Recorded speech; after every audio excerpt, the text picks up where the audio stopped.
Assalamualaikum warahmatullahi wabarakatuh. Halo, apa kabar ayah bunda semua? Semoga kita semua senantiasa selalu dalam lindungan serta berkah dari Allah Subhanahu wa Ta'ala. Mohon izin, kami dari tim Sobat Ngaji ingin menyampaikan beberapa informasi mengenai spesial program Ramadan di tahun ini dengan judul 20 hari bersama Ramadan bertajwid online. Dan program ini gratis loh untuk ayah bunda semua. Dan yang spesial di program ini akan ada kedatangan 3 bintang tamu muda, yaitu Ustadz Salman, Ustadz Ami Halimi, dan Ustadz Irfan Susilo, yang tentunya nanti akan membahas tentang topik yang mendalam mengenai Al-Quran mulai dari tanggal 19 Februari 2026.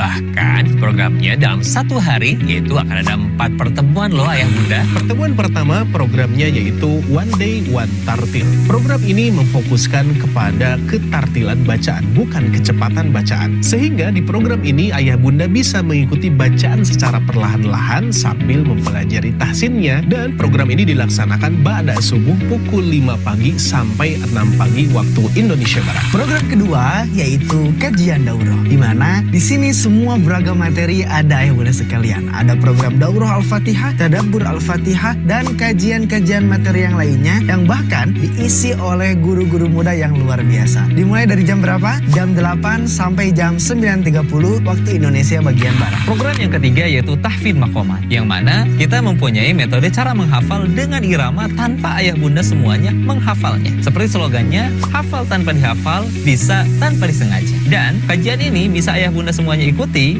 dari pukul 13.00 sampai 14.30 waktu Indonesia Barat. Dan program yang keempat yaitu Ngabuburit Tahsin, di mana kita akan mempelajari pembahasan tahsin dasar sampai makhir, dari mulai mad asli, mad far'i, sampai membahas bab gunnah. Dan kajiannya dilaksanakan pukul 16.00 sampai 17.30 waktu Indonesia Barat. Nah, bagaimana ayah bunda, menarik bukan? Yuk daftarkan diri Anda melalui nomor admin kami yang tertera di sini ya. Dan sampai jumpa di programnya. Barakallahu fikum. Wassalamualaikum warahmatullahi wabarakatuh. Assalamualaikum warahmatullahi wabarakatuh. Bapak Ibu yang Allah muliakan, bagaimana nih kabarnya? Semoga senantiasa selalu diberikan kesehatan, diberikan keberkahan, serta dimudahkan setiap amal kebaikannya. Gimana nih Bapak Ibu semua untuk program Ramadan yang sedang berjalan? Menarik dan penuh manfaat ya. Ramadan adalah bulan terbaik untuk memperbanyak amal, dan pada kesempatan yang penuh dengan keberkahan ini, kami mengajak Bapak Ibu semua untuk beramal jariah yang insya Allah pahalanya akan terus mengalir, yaitu dengan memberikan support terbaik untuk program Ramadan bertajwid online yang diselenggarakan oleh tim Sobat Ngaji. Setiap support yang Bapak Ibu berikan akan kami bantu salurkan untuk menjadi penyemangat bagi para guru Al-Quran, pengembangan fasilitas, dan mendukung keberlangsungan program pembelajaran Sobat Ngaji. Bapak Ibu dapat menyalurkan support Ramadan ini melalui rekening yang telah kami sediakan di bawah ini. Berapapun support yang Bapak Ibu berikan, insya Allah bernilai besar di sisi Allah Subhanahu wa Ta'ala, terlebih di bulan yang penuh kemuliaan ini. Jazakumullahu khairan kasiran. Semoga Allah menerima amal ibadah kita dan menjadikannya pemberat timbangan kebaikan kita di akhirat kelak. Sekian yang dapat kami bantu sampaikan. Saya Sifa pamit undur diri. Wabillahi taufiq wal hidayah. Wassalamualaikum warahmatullahi wabarakatuh.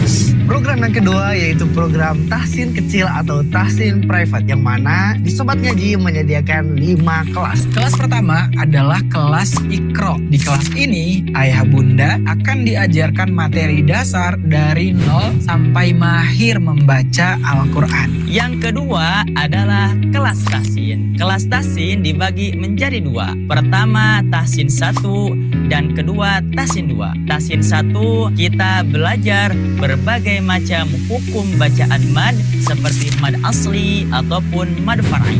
Dan kelas tahsin 2 kita belajar hukum bacaan gunah, dengungan gunah ketika kita membaca Al-Quran. Kelas yang ketiga, kita akan belajar mengenai makharijul huruf beserta sifat-sifatnya. Mari bersihkan lisan kita, luruskan huruf kita, dekatkan bacaan kita dengan bacaannya Rasulullah SAW, supaya apa? Huruf yang kita keluarkan tidak hanya bunyi, tapi akan menjadi nilai pahala di hadapan Allah Subhanahu wa Ta'ala. Amin ya rabbal alamin. Lalu yang keempat ada kelas talaki, di mana kelas ini para peserta membaca, guru mengkoreksi. Manfaatnya sesuai dengan slogannya, sedikit membaca, banyak koreksi. Dan tentu tujuan koreksi di sini tujuannya adalah untuk menumbuhkan, bukan untuk menjatuhkan.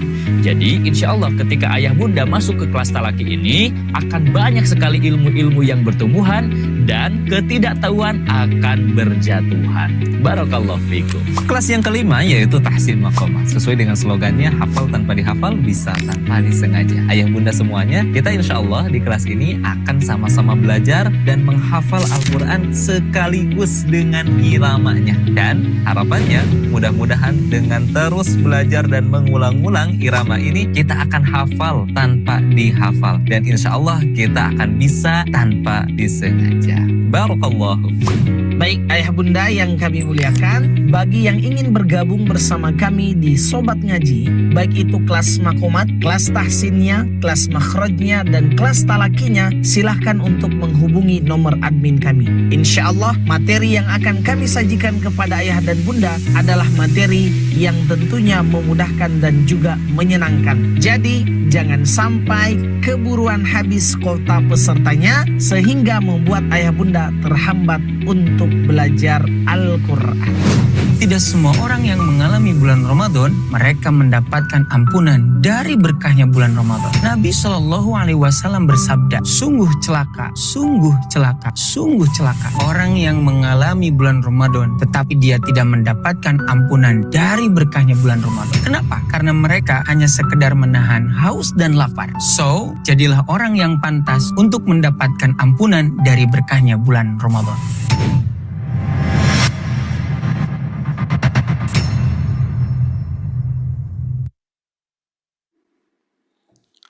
Bismillahirrahmanirrahim. Assalamualaikum warahmatullahi wabarakatuh. Ayah bunda sekalian.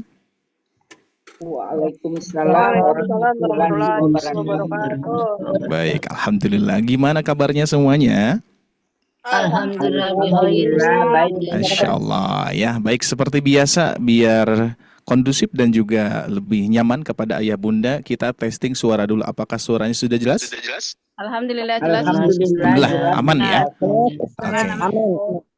Oke, Masya Allah ya. Baik, seperti biasa untuk senantiasa ayah bunda sharekan nama kota asal Anda di kolom komentar dan juga kita saling sapa nanti insya Allah ya. Baik, kita mulai untuk kajian pada pagi hari ini. Alhamdulillahilladzi bi ni'matihi tatimmus shalihat asyhadu an la ilaha illallah wahdahu la syarikalah wa asyhadu anna Muhammadan abduhu wa rasuluhu alladzi la nabiyya ba'da amma ba'du. Allahumma inni as'aluka ilman nafi'an wa rizqan thayyiban wa amalan muttaqabbalan. Allahumma anfa'na bima 'allamtana wa 'allimna ma yanfa'una wa zidna ilman. Baik, alhamdulillah ayah bunda sekalian yang Allah muliakan, pada kesempatan pagi yang berbahagia ini tentunya senantiasa kita harus menjadi orang yang paling bersyukur kepada Allah Subhanahu wa taala, karena tidak semua orang bisa menikmati indahnya bulan Ramadan, ibadah di bulan Ramadan, jamuan-jamuan dari Allah Subhanahu wa taala kita nikmati, dan tentunya mudah-mudahan kita semua senantiasa diberkahi oleh Allah Subhanahu wa taala, dimudahkan serta dilancarkan untuk bertalabul ilmi. Mudah-mudahan Allah memberikan kemampuan memahami dalam materi yang insya Allah akan disampaikan, dan juga mudah-mudahan kita semua senantiasa selalu dalam ridhonya Allah Subhanahu wa taala. Amin ya rabbal alamin. Baik ayah bunda sekalian yang Allah muliakan, alhamdulillah tanpa terasa ya, dari beberapa hari ya sampai hari keberapa sekarang Pak Bu di bulan Ramadan? 9. Nggak kerasa ya, padahal kita sebelumnya sudah bertemu juga bersama guru-guru kita, salah satu di antaranya pada pagi hari ini bersama Ustadz Ami Halimi kembali, yang insya Allah akan melanjutkan ya materi tadaburnya di Quran Surah Al-Fatihah. Sebelumnya di ayat 6, sekarang di ayat ke-7 insya Allah ya. Dan tentunya ayah bunda sekalian barangkali untuk mempersiapkan alat tulisnya ya, terus tempatnya harus nyaman ya, terus bagi ayah bunda yang mungkin barangkali pagi-pagi ada yang ngantuk-ngantuk, boleh cuci muka dulu ya. Dan juga bagi ayah bunda yang sedang beraktivitas sambil menyimak pun juga, wah Masya Allah luar biasa ya. Mudah-mudahan Allah senantiasa mudahkan, lancarkan di setiap aktivitas yang kita lakukan pada pagi hari ini hingga nanti kita sampai berbuka ya. Mudah-mudahan saum kita terjaga dan juga mudah-mudahan saum kita diterima oleh Allah Subhanahu wa taala. Amin ya rabbal alamin. Baik, Bapak Ibu sekalian yang Allah muliakan, kira-kira materi pada pagi hari ini sudah diketahui ya.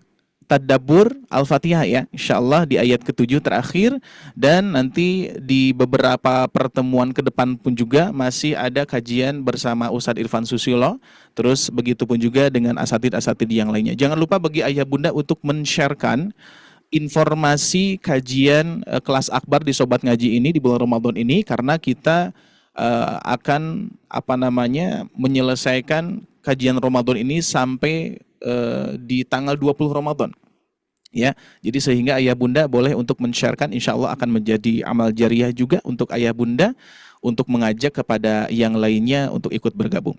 Baik, yang berikutnya mohon diinformasikan juga mohon ayah bunda sekalian untuk senantiasa bekerja sama juga untuk terkait dengan on off mikrofon ya. Jadi nanti kalau misalkan ada interaksi boleh di-on-kan mikrofonnya, apabila tidak mohon di-off-kan kembali, atau misalkan dikondisikan tempat masing-masing ya, biar tidak ada suara yang bocor seperti itu ya. Dan insya Allah nanti di jam 9 ya, jam 9 pagi nanti ada sesi informasi, begitu pun juga sesi tanya jawab. Nah, bagi ayah bunda yang ingin bertanya di pekan-pekan yang lalu ya bersama Ustadz Ami Halimi, boleh untuk disiapkan pertanyaannya ya, terus ayah bunda bisa nanti ditanyakan. Mudah-mudahan rezeki ayah bunda, karena yang bertanya tentunya tidak akan 1-2 orang ya, tapi akan senantiasa banyak sekali di sini.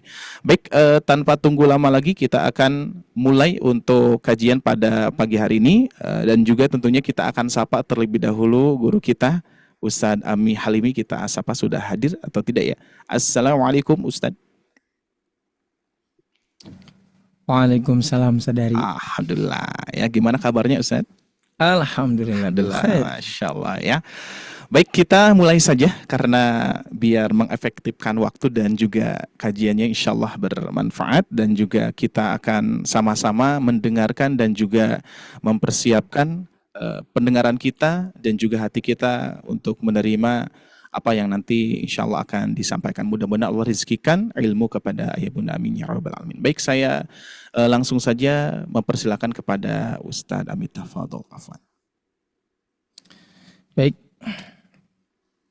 Innal hamdalillah nahmaduhu wa nasta'inuhu wa nastaghfiruh wa na'udzu billahi min syururi anfusina wa min sayyiati a'malina. May yahdihillahu fala mudhillalah wa may yudlil fala hadiyalah. Asyhadu an la ilaha illallah wa ashhadu anna Muhammadan abduhu wa rasuluhu, amma ba'd. Bapak Ibu yang dimuliakan oleh Allah Subhanahu wa taala, tidak ada ucapan yang pantas untuk kita ungkapkan melainkan ucapan alhamdulillahirabbil alamin. Segala puji bagi Allah, Tuhan semesta alam. Karena hanya Dialah yang senantiasa mencurahkan, menganugerahkan kepada kita semua berbagai macam kenikmatan, baik nikmat yang zahir ataupun yang batin, nikmat yang lalu ataupun yang baru. Semua itu patut kita syukuri. Mudah-mudahan kita termasuk hamba Allah yang pandai bersyukur. Amin ya rabbal alamin. Baik Bapak Ibu, gimana kabarnya? Sehat semuanya? Alhamdulillah sehat Ustaz. Sehat Ustaz. Alhamdulillah. Saumnya lancar? Lancar Ustaz. Alhamdulillah, Insya Allah. Alhamdulillah. Nilainya berapa Bu saumnya hari demi hari? Bertambah atau berkurang? 70 ya. Mesti apa dijaga ya sampai akhir ya. Nah, sampai akhir, apalagi nanti di 10 hari terakhir. Baik Bapak Ibu sekalian, pada kesempatan kali ini kita akan melanjutkan pembahasannya, yaitu tafsir penjelasan ayat ke-7 dari surat Al-Fatihah.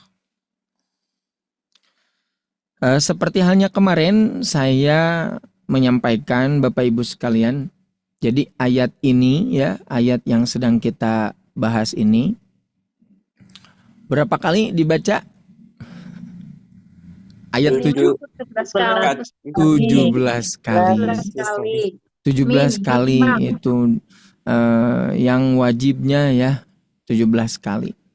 Mudah-mudahan setelah kita memahami ini lebih dijiwai bacaannya. Oke.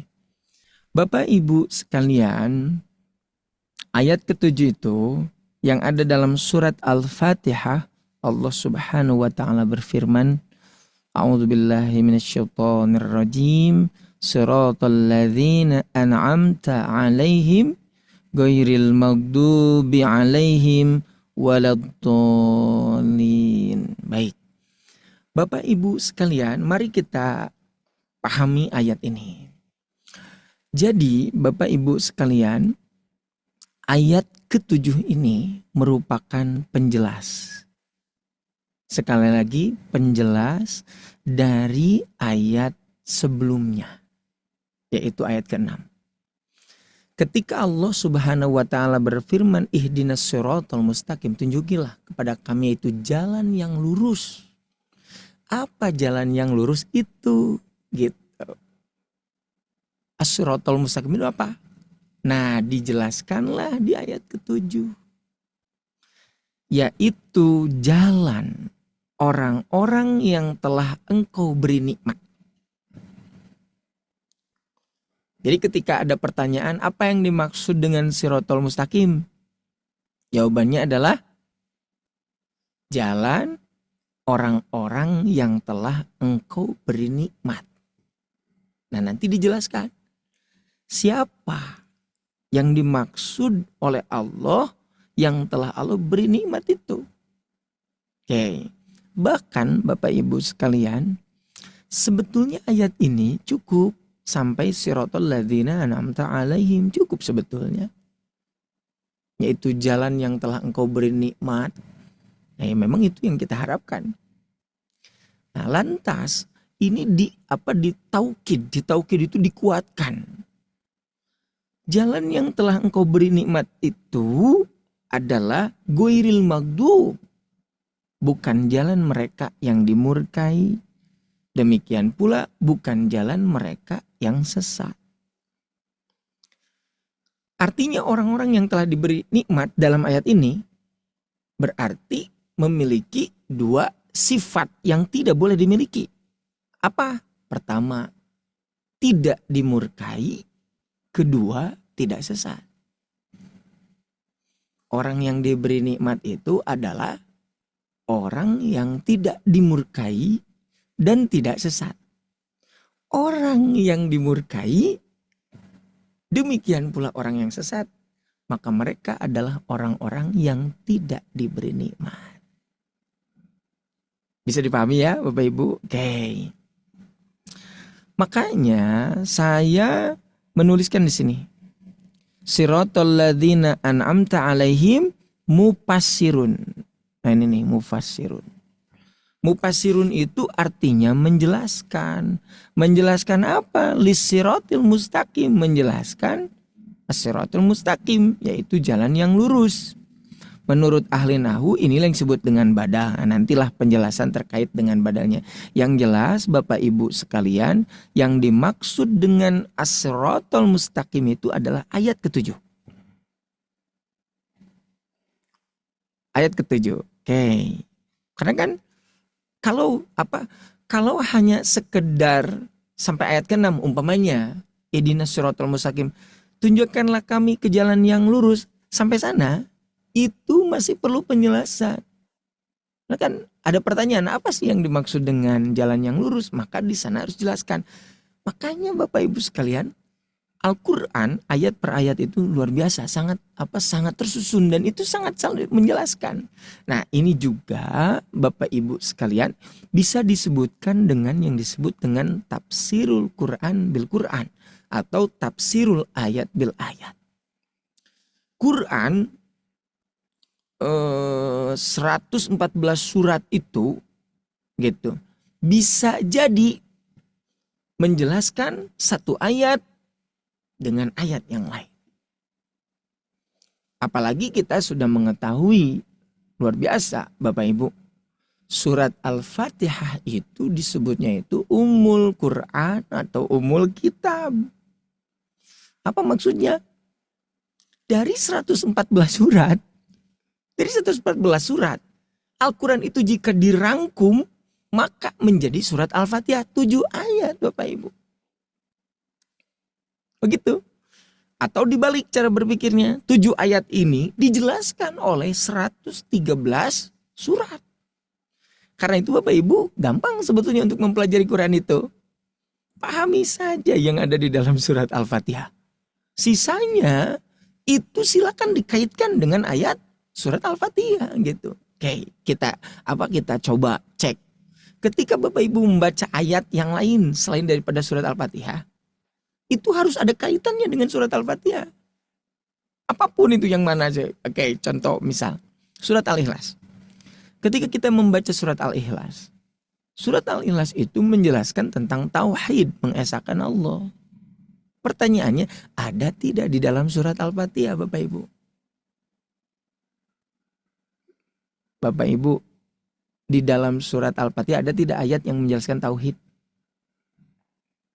Ada. Boleh dijawab? Ada tidak? Ada, Ustaz. Mana yang mana coba? Ayat pertama. Iya karena Iya karena abudu. Kalimatnya juga hanya kepadamulah kami beribadah. Jadi surat Al-Fatihah itu bisa jadi sebagai penjelas daripada iya karena abudu. Oke. Kemudian aku la'udzu birabbinas, aku berlindung kepada Allah. Demikian pula aku berlindung. Yang muawwidzat itu sama, itu juga merupakan penjelas. Harus ada kaitannya dengan surat Al-Fatihah. Mana? Itu yang disebut dengan iyyaka nasta'in. Hanya kepadamulah kami meminta pertolongan. Apa maksudnya minta pertolongan? Ya bisa jadi aku berlindung dari godaan setan. Bisa jadi aku berlindung dari anu-anu. Nah, itu merupakan yakin nasta'in. Coba mau ayat yang mana lagi? Oke. Misal ketika Allah Subhanahu menjelaskan tentang hari kiamat. Misal di dalam surat Al-Qari'ah. Fa'amman sakulat mawazinu, apabila timbangannya itu berat, fahuwa fi isyatir radiyah. Demikian pula apabila timbangannya itu ringan, maka dia akan mendapatkan neraka. Di surat Al-Qari'ah. Demikian surat apa? Surat Al-Jaljalah. Amayakmal misqala dzarratin khairah. Siapa yang melakukan perbuatan baik sekecil apapun akan lihat balasannya. Siapa yang melakukan keburukan sekecil apapun akan lihat balasannya.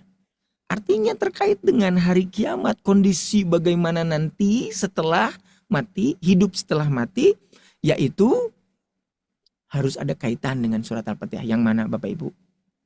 Maliki yaumiddin. Maliki yaumiddin. Yang merajai hari pembalasan. Malahan di dalam ayat yang lain bisa dijelaskan terkait dengan hari pembalasan itu. Apa? Di surat At-Takwir. Maaf, di surat Al-Infitor.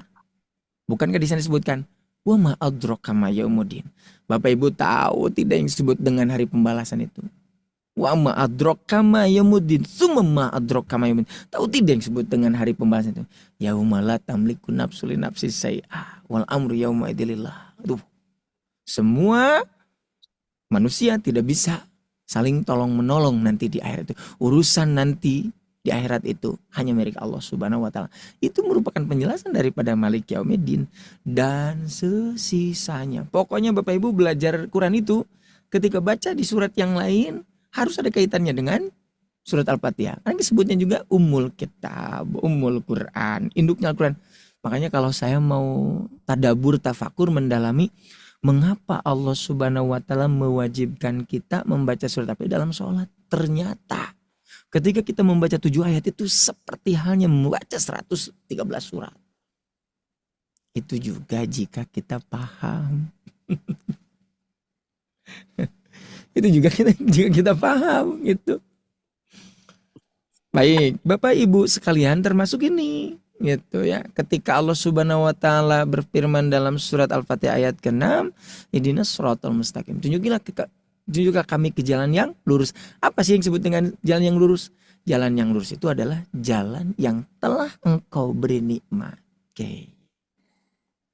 Bapak Ibu sekalian, jalan yang telah engkau beri nikmat itu tentu saja perlu penjelasan juga. Dan ini juga dijelaskan dalam surat An-Nisa. Nah, di sini nih.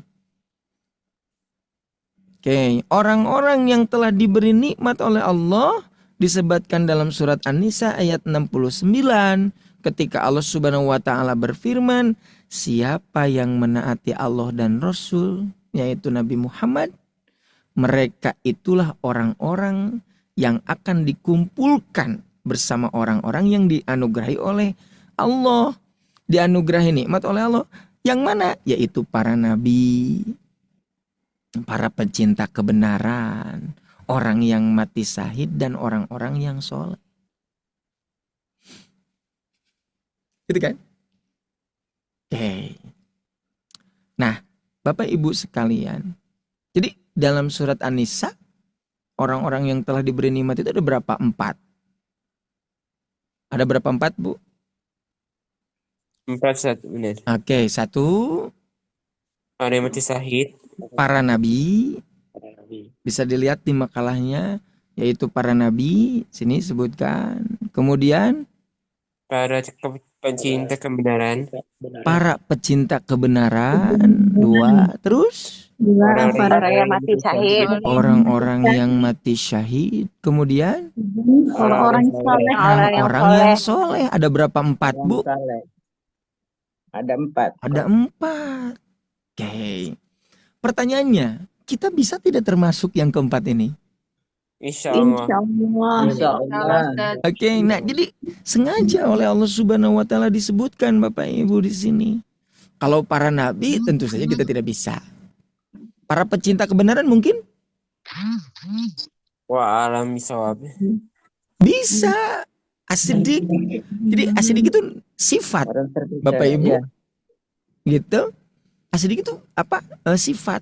Setiap kebenaran oleh orang itu dicintai, itu adalah orang yang telah mendapatkan nikmat. Kenapa? Karena tidak semua orang suka kepada kebenaran. Bisa dipahami Bapak Ibu? Jadi ketika kita itu mencintai kebenaran, itu adalah nikmat dari Allah Subhanahu wa taala. Karena tidak semua orang bisa mencintai yang namanya kebenaran. Apalagi jika dikaitkan dengan hadis Nabi. Hujibatinar bisahawat. Neraka itu dihiasi dengan syahwat. dengan syahwat. Jadi biasanya gitu, perkara-perkara kebaikan itu tidak disukai. Tapi kalau perkara-perkara keburukan disukai tidak? Biasanya disukai. Biasanya disukai. Itu kan dalam hadisnya juga. Neraka itu dihiasi dengan perkara-perkara yang sesuai dengan nafsu. Artinya perkara-perkara yang menyebabkan masuk ke neraka itu adalah perkara-perkara yang sesuai dengan keinginan. Biasanya gitu. Lalu orang ini terhadap kebenaran dia cinta. Itu adalah nikmat dari Allah. Bapak Ibu sekalian. Nah, yang suka kita pikirkan terkait dengan nikmat itu adalah nikmat yang dohir saja. Makanya kan para khatib suka mengatakan, ya alhamdulillah kita masih diberi nikmat. Nikmat apa? Nikmat Islam. Nikmat sehat. Nikmat iman. Nah itu luar biasa itu. Nah kalau sehat gitu itu dohir. Zohir. Bisa jadi orang kafir, bisa jadi dia mendapatkan kesehatan, tapi belum tentu mendapatkan keimanan. Gitu kan? Betul, Ustaz. Nah, artinya ketika kita ditakdirkan oleh Allah Subhanahu wa taala cinta kepada Islam, memiliki keimanan, mencintai kebenaran, hadhihi nikmah, itu adalah nikmat dari Allah Subhanahu wa taala. Setiap kali kita melakukan kebaikan, itu adalah nikmat dari Allah Subhanahu wa taala. Karena tidak semua orang bisa diberi hal itu. Malahan bisa jadi orang tidak suka kepada kebenaran. Berarti orang yang tidak suka kepada kebenaran, tidak suka kepada kebaikan, pada saat itu orang itu belum mendapatkan nikmat. Nah, saya rasa kita itu harus mencapai ke arah sana, Bapak Ibu. Ya, mencapai ke arah sana. Maksudnya setiap kebaikan mesti kita cepat-cepat untuk menerimanya. Jangan banyak alasan. Jangan banyak alasan, jangan ditunda-tunda. Jangan ditunda-tunda, jangan banyak alasan, apalagi ditolak. Karena penolakan terhadap kebaikan, maka itu merupakan penyebab untuk menolak kebaikan-kebaikan yang lain. Setiap kebaikan yang ada nampak di hadapan kita, saya harap langsung terima. Dengan menerima kebaikan tersebut, maka akan diberi lagi kebaikan-kebaikan yang lain. Saya pernah membaca dalam sebuah ungkapan, kalau tidak salah dalam Ibnu Katsir sebutkan, jika kita ingin mendapatkan ilmu yang baru, maka amalkanlah ilmu yang ada. Bapak Ibu. Sekali lagi, kalau kita ingin mendapatkan ilmu yang baru, maka amalkan ilmu yang ada. Pernahkah kita memeriksa, memuhasabah ilmu yang kita miliki? Ilmu mana yang belum kita amalkan? 1, 2, 3, 4, 5. Contreng, ini yang sudah diamalkan, ini yang belum. Berusaha untuk mengamalkan. Untuk apa? Supaya Allah memberikan ilmu yang baru. Ya, bagaimana Allah Subhanahu wa taala memberikan ilmu yang baru, sementara ilmu yang ada pun tidak diamalkan? Susah. Untuk apa banyak ilmu jika tidak diamalkan? Ada yang masuk, amalkan. Ada yang masuk, amalkan. Ada yang masuk, amalkan. Apalagi Bapak Ibu sekalian, jika kita bandingkan, jika kita bandingkan. Bandingkan berkaitan dengan apa? Apakah kita pernah bertemu dengan Nabi Muhammad? Pernah tidak kita Bapak Ibu? Belum pernah. Sejaman dengan Nabi Muhammad? Tidak. Oke. Kalau sahabat bertemu dengan Nabi Muhammad? Iya, kalau sahabat bertemu dengan Sekarang Nabi. pertanyaan gini, ada tidak orang yang sejaman dengan Nabi Muhammad tapi tidak bertemu? Ya kita. Sekali lagi, sejaman dengan Nabi Muhammad tapi tidak bertemu, ada nggak? Tidak. Ya, Ada, Bapak Ibu. Dalam ilmu mustalah hadis itu disebutnya muhodromun. Muhodromun itu sejaman dengan Nabi tapi tidak bertemu dengan Nabi. Oh iya. Pertanyaannya, apakah setiap orang yang bertemu dengan Nabi iman kepada Nabi? Tidak. Tidak. Itu. Zamannya aja tidak. Tuh. Artinya Bapak Ibu, tidak semua orang menerima akan hidayah, menerima akan iman, tidak semua orang. Padahal Nabi sudah ada di depan. Bisa dipahami Bapak Ibu ya? Iya, Ustaz. Oke, makanya saya tanya Bapak Ibu, mana yang mau kita pilih? Sejaman dengan Nabi tapi tidak beriman dengan Nabi? Atau tidak sejaman dengan Nabi tapi beriman kepada Nabi? Mau pilih yang mana? Tidak sejaman dengan Nabi, tapi beriman sama Nabi. Itu. Pengennya sejaman dengan Nabi tapi Oke. beriman. Aneh tidak setingkat sahabat bertemu dengan Nabi, melihat Nabi, beriman. Aneh tidak Bapak Ibu? Aneh. Masa aneh? Itu bertemu dengan nabinya, masa aneh? Masa nabinya ada gitu dia beriman kepada Nabi? Itu mohon maaf Bapak Ibu ya, karena ini keterangan itu biasa. Berbeda dengan orang yang sudah lama, bahkan udah berapa 1000 tahun, tapi bisa beriman kepada Nabi, cinta kepada Nabi, meneruskan perjuangan Nabi. Aduh, itu luar biasa. Makanya ada hadisnya begini. Nabi Muhammad bertanya kepada para sahabat, siapakah orang yang paling sempurna imannya? Para sahabat menjawab, yaitu mereka para malaikat. Kata Nabi, bagaimana malaikat tidak beriman kepada Allah sementara malaikat menerima dari Allah Subhanahu wa taala, diperintah oleh Allah Subhanahu wa taala. Coba siapa iman yang paling sempurna? Kata para sahabat, yaitu mereka para nabi. Kata Nabi, bagaimana para nabi tidak beriman kepada Allah sementara mereka mendapatkan wahyu darinya? Lalu Nabi bertanya lagi, siapa coba? Seorang yang imannya itu sempurna. Maka para sahabat menjawab, kami kalau begitu, yaitu para sahabat. Kata Nabi, bagaimana kalian tidak beriman kepada saya sementara kalian bertemu melihat saya? Maka Nabi Muhammad meneruskan jawabannya, yaitu mereka orang-orang yang tidak sejaman dengan kita. Lalu mereka menemukan lembaran-lembaran suhuf-suhuf yang bisa dipelajari sampai kenal kepada Nabi Muhammad dan cinta kepada Allah. Masya Allah.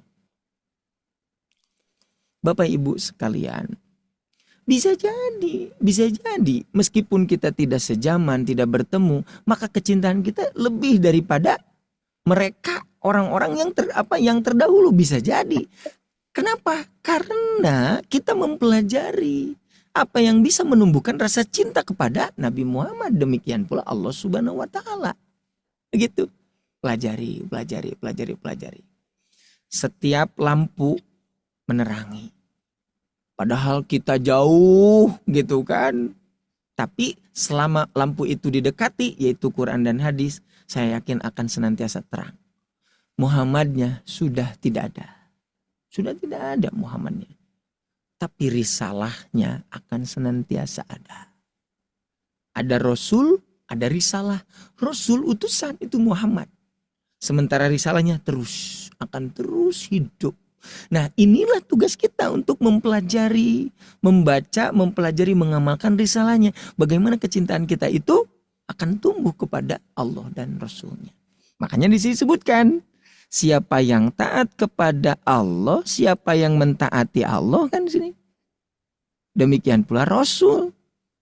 Maka orang itu adalah orang yang telah mendapatkan nikmatnya. Makanya alhamdulillah Bapak Ibu. kita bisa sholat, bisa saum. Dari mana itu? Dari orang-orang terdahulu, mereka menulis kitab seperti halnya Imam Bukhari.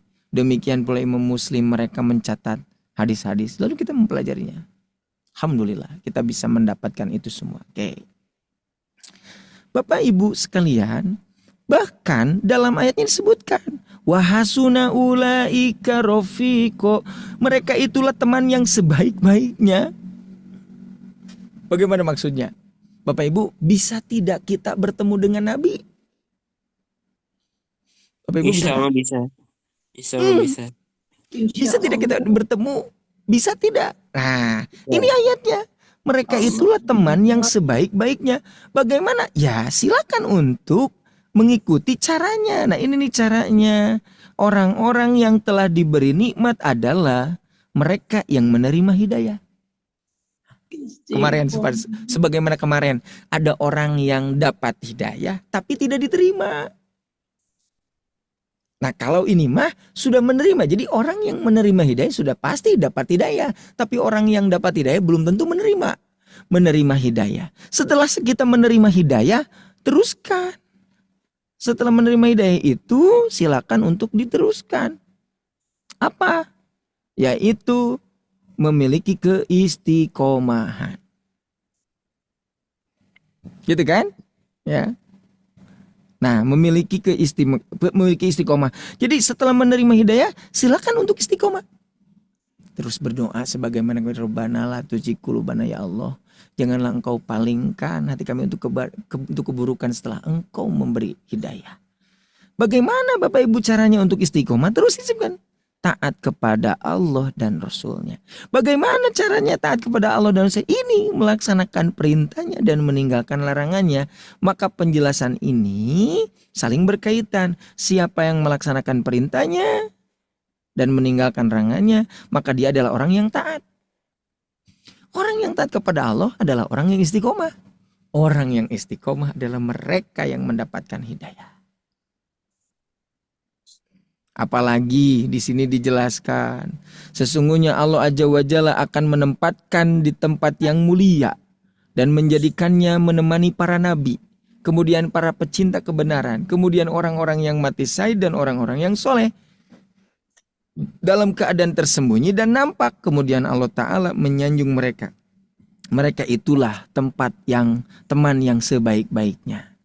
Bahkan di sini terdapat riwayat dari Ibnu Abbas bahwasanya ada seseorang yang mendatangi Nabi lalu berkata kepada ia, wahai Rasulullah, sesungguhnya aku benar-benar mencintaimu sehingga aku terus menyebutmu di rumah. Lalu hal itu memberatkanku dan aku pun ingin bersamamu di surga. Maka Nabi SAW tidak berkata apapun. Jadi orang ini cinta kepada Nabi sampai timbul kerinduan, ingin senantiasa bersama Nabi. Begitu. Nah, sampai aku pun ingin bersama gitu kan.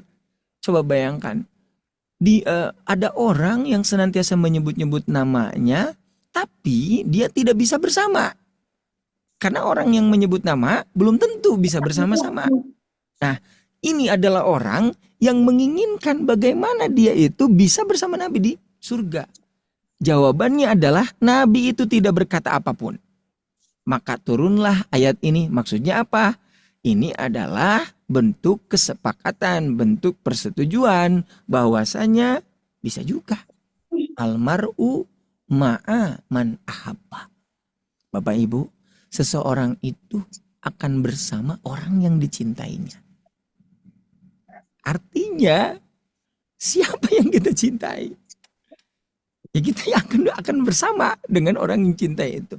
Makanya orang-orang yang baik, orang-orang yang benar tadi cinta kepada kebenaran, cinta kepada kebaikan, itu akan dikumpulkan bersama mereka orang-orang yang sama, satu frekuensi. Demikian pula orang-orang yang dalam kemaksiatan, mereka akan disatukan dengan orang-orang yang maksiat. Almar'u ma'a man ahabba. Seseorang itu akan bersama orang yang dicintai. Baik, hadirin yang dimuliakan oleh Allah Subhanahu wa Ta'ala. Ini ada sebuah hadis Bapak Ibu Hadisnya itu diriwayatkan oleh Imam Muslim. Saya jelaskan gini. Dari Robi'ah bin Ka'ab al-Aslami, ini sahabat Nabi, bahwasannya dia itu pernah bermalam di rumah Nabi. Nah, Robi'ah bin Ka'ab al-Aslami itu adalah sahabat yang senantiasa apa? Surti. Maksud surti itu ketika Nabi mau melaksanakan wudhu, disiapkan air wudhunya, disiapkan handuknya. Setiap kali Nabi SAW mau melakukan itu, sudah disiapkan oleh Robi'ah bin Ka'ab al-Aslami. Kejadian tersebut maka membuat hati Nabi itu kepincut gitu. Maksud kepincut itu beliau menawarkan kepada Robi'ah bin Ka'ab al-Aslami, salni. Robi'ah bin Ka'ab al-Aslami, kamu mau apa? Coba Bapak Ibu, kalau misalkan Bapak Ibu ditawari oleh Nabi, Ibu, Bapak, apa yang engkau mau? Kata Nabi, coba jawabannya apa? Minta surga. Surganya? Sama Bapak Ibu nih seperti halnya Robi'ah bin Ka'ab. Ya Rasulullah, as'aluka murafaqataka fil jannah. Wahai Rasulullah, aku ingin menemani engkau di surga. Sama seperti halnya keinginan Bapak Ibu ya. Oke. Maka Rasulullah SAW menguji kesungguhan daripada Robi'ah bin Ka'ab al-Aslami. Sama ini juga ya. Sama ini juga ujian buat kita. Bapak Ibu mau tidak bersama Nabi? Pasti. Oke. Mau tidak bertemu dengan Nabi? Pertanyaannya, Nabi mau tidak bertemu dengan ibu? Itu dia. Insya Allah mau. Seperti halnya kalimat, ibu bapak jangan menjadi orang yang merindukan surga, tapi jadilah orang yang dirindukan surga. Benar. Jangan jadi orang yang ingin bertemu dengan Nabi, tapi jadilah orang bagaimana Nabi ingin bertemu dengan kita. Gitu kan? Oke. Ketika kita menginginkan bersama Nabi di surga, pertanyaannya, ibu siap tidak? Tuh kan dia, Bapak siap tidak? Sama siap. Kira-kira punya amal sakumaha Bapak? Gimana? Bapak punya amal gimana ingin bersama-sama Nabi? Dengan rahmat Allah. Apakah rahmat Allah itu hanya datang begitu saja? Tidak, Ustaz. Diusahakan Nah, Bapak Ibu sama seperti yang dialami oleh sama seperti yang dialami oleh Robi'ah bin Ka'ab al-Aslami. Ditanya ketika Robi'ah bin Ka'ab al-Aslami menginginkan menemani Nabi, ditanya oleh awal goirotali. Bisakah permintaannya yang lain? Itu mah berat gitu kalau mau dijelaskan. Maka Robi'ah bin Ka'ab al-Aslami mengatakan ini, menegaskan, huwa dzaka. Ya Rasulullah, saya mau itu aja. Apapun konsekuensinya, saya mau mengikuti. Oke, berarti di sini kelihatan kesungguhan daripada Robi'ah bin Ka'ab al-Aslami. Maka Nabi memberikan cara. Apa caranya? Ini ala nafsika, bantulah diriku untuk mewujudkannya. Bantulah diriku untuk mewujudkannya. Dengan apa? Bikasroti sujud, yaitu memperbanyak sujud. Yang dimaksud dengan memperbanyak sujud menurut para pensarah hadis yaitu sholat sunnah.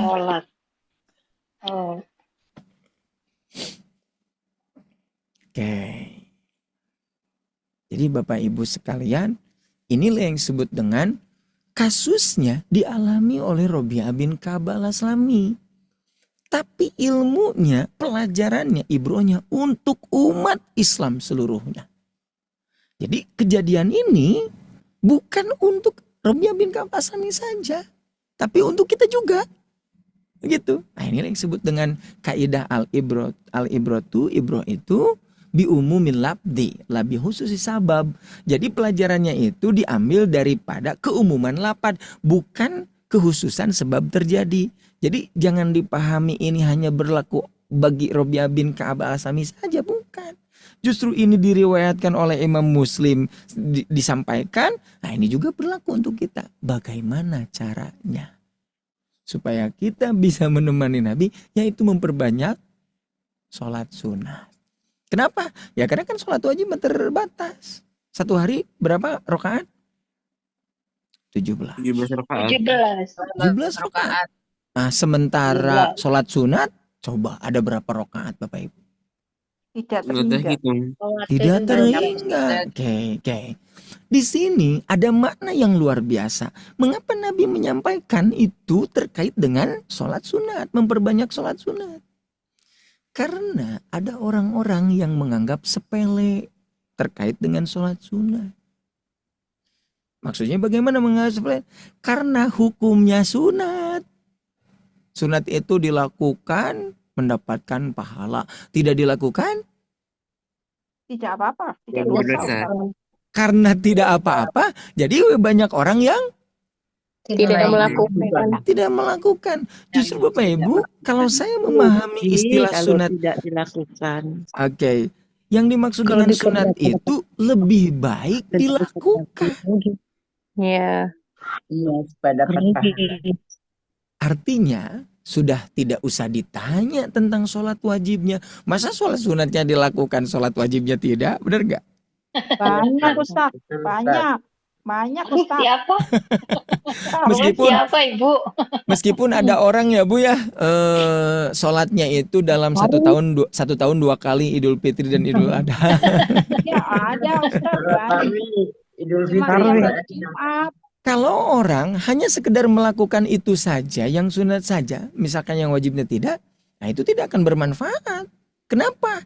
Kan ada hadisnya yang menjelaskan bahwasanya sholat itu yang akan pertama dihisab. Jika sholatnya baik, maka semuanya baik. Jika buruk, semuanya buruk. Nah nanti diperiksa terkait dengan amalan sunatnya. Amalan sunat itu bisa menolong kekurangan yang wajib Bapak Ibu. Selain daripada menyempurnakan yang wajib, ada kekurangannya pada yang wajib, yaitu bisa mengangkat derajat. Seperti halnya hadis ini yang dialami oleh Robi'ah bin Ka'ab al-Aslami. Kalau saya tanya Bapak Ibu, mana yang luar biasa? Orang melakukan yang wajib, yang sunat? Coba saya tanya. Dua-duanya. Sekali lagi harus satu. Namanya juga pilihan. Wajib. Mana yang Ibu, mana yang luar biasa orang melakukan yang wajib, yang sunat? Yang sunat. Kenapa yang sunat? Jika orang melakukan yang sunat sudah pasti melakukan yang wajib. Sementara orang yang melakukan yang wajib belum tentu melakukan sunat. Oke, contohnya seperti halnya tadi sholat subuh. Apakah ada orang yang melaksanakan qobla subuh saja sementara sholat subuhnya tidak? Tidak. Artinya orang yang qobla subuh pasti sholat subuh. Iya. Nah sama seperti halnya ini di bulan Ramadan ini saumnya wajib, betul? Iya. Betul. Oke. Iya. Nah nanti ada saum sunat yang disebut dengan saum sawal. Mewah itu nanti Ustaz. Nah nanti teruskan. Nah makanya orang yang saum sawal pasti melaksanakan saum Ramadan. Tapi orang yang melaksanakan saum Ramadan belum tentu saum sawal. Makanya Bapak Ibu silakan perhatikan yang sunat-sunat itu bisa penolong, demikian pula pengangkat derajat. Karena banyak orang yang memandang sebelah mata. Oke, berarti ini menjadi dalil petunjuk bahwa kita bisa bersama menemani Nabi. Asalkan tadi kita senantiasa memperbanyak sujud, yaitu sholat sunat. Oke. Ada dalil lagi Ibu Bapak tuh, lihat sini nih. Yang paling penting dari ini semuanya merupakan kabar gembira berdasarkan hadis yang adalah dari kitab Sahih, Musnad, demikian pula yang lainnya jalurnya mutawatir banyak. Bahwasanya Rasulullah pernah ditanya tentang seseorang yang mencintai suatu kaum, namun ia tidak bertemu dengannya tuh. Jadi Nabi itu pernah ditanya, ya Rasulullah, bagaimana ada seseorang yang mencintai suatu kaum, namun ia tidak bertemu dengannya? Mungkin tidak? Mungkin. Ya mungkin, seperti hanya kita cinta kepada kepada Nabi, kepada sahabat. Tapi kan tidak sejaman, betul tidak? Tidak bertemu. Ya, betul. Maka Nabi mengatakan ini, Ibu, Bapak tuh, seseorang itu akan bersama orang yang ia cintai. Anas bin Malik berkata, hadis ini menjadikan para sahabat teramat bahagia. Masya Allah.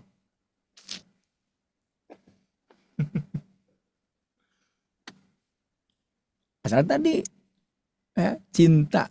Nah, cinta itu artinya, mohon maaf nih Bapak Ibu ya, bukan hanya sekedar mengucapkan dengan lisan, bukan. Cinta kepada Nabi tapi sholatnya enggak, masa. Cinta kepada Nabi tapi sunah-sunahnya tidak dilaksanakan. Terus aja mengatakan Habibi, Habibi ya Rasulullah, cintaku wahai Rasulullah. Terus aja mengucapkan seperti itu, tapi amalannya tidak sesuai dengan yang dicontohkan oleh Nabi. Maksudnya apa? Sifat-sifatnya, akhlak-akhlaknya, ibadahnya, muamalahnya. Artinya cinta kepada Nabi itu bukan hanya sekedar ucapan saja. Ini perbuatan kita itu yang menjadi tolak ukurnya. Saya sangat sedih ketika mendengar hadis yang ketika Nabi itu mengenal satu kaum, kan itu mau disuruh minum telaga itu al-haud, kan itu kan kenal Nabi itu kepada orang itu, sini, tapi kata Allah, hai Muhammad, itu mereka itu bukan kaum engkau. Kenapa? Karena mereka merubah ibadah-ibadah yang telah engkau syariatkan. Akhirnya diusir Bapak Ibu. Artinya orang tersebut tidak berusaha untuk menyamakan akan ibadahnya dengan Rasulullah SAW. Baik. Selanjutnya Bapak Ibu, dari Abu Sa'id Al-Hudri berkata, Rasulullah SAW bersabda, sesungguhnya penghuni surga benar-benar akan saling melihat dari atas mereka, bagaimana kalian melihat bintang yang terang di ufuk timur dan barat karena kelebihannya. Wahai Rasulullah, itu merupakan tempat para nabi yang tidak akan sampai untuk yang lainnya.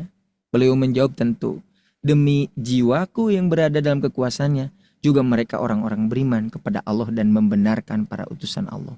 Jadi tempat di surga itu kan bertingkat-tingkat. Nah, sahabat mengatakan, kayaknya kalau itu adalah tempat Nabi khusus, begitu kata sahabat. Artinya tidak ada yang bisa mencapai kepada derajat Nabi itu, kata para sahabat. Nah, oleh Nabi dijelaskan, bisa juga itu bagi orang yang beriman dan orang-orang yang membenarkan para utusan. Kenapa? Karena dari segi amalnya. Untuk mencapai kepada hal itu, ya harus mempelajari. Qurannya dipelajari, hadisnya dipelajari, jejak-jejak Nabi SAW, para sahabat itu bagaimana. Nah, kita bisa menapakinya. Dikit lagi Bapak Ibu. Oke. Bapak Ibu sekalian, itulah yang disebut dengan orang-orang yang telah beri nikmat. Di sini, dalam ayat ini, ayat 7 ini ada tambahan ilmu. Ditambah dengan ungkapan tidak, mereka yang diberi nikmat itu adalah orang yang tidak dimurkai dan tidak sesat. Siapa orang yang dimurkai itu? Nah, disebutkan yang dimurkai itu adalah mereka yang rusak keinginannya, padahal mereka mengetahui kebenaran namun mereka menyimpang. Jadi orang yang dimurkai adalah orang yang tahu kebenaran tapi tidak melakukan.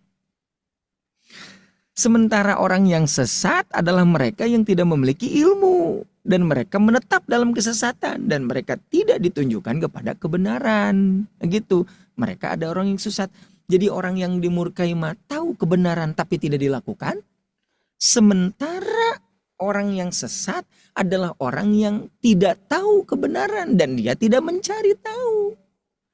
Maka ungkapan ini dijelaskan. Yang dimaksud kedua jalan yang salah yaitu yang dimurkai. Siapa yang dimurkai itu? Yaitu orang yang siapa itu? Mereka adalah orang Yahudi dan Nasrani. Jadi orang Yahudi itu adalah orang yang punya ilmu tapi tidak diamalkan. Sementara orang Nasrani tidak mau mencari ilmu. Ini juga merupakan pelajaran buat kita, Bapak Ibu.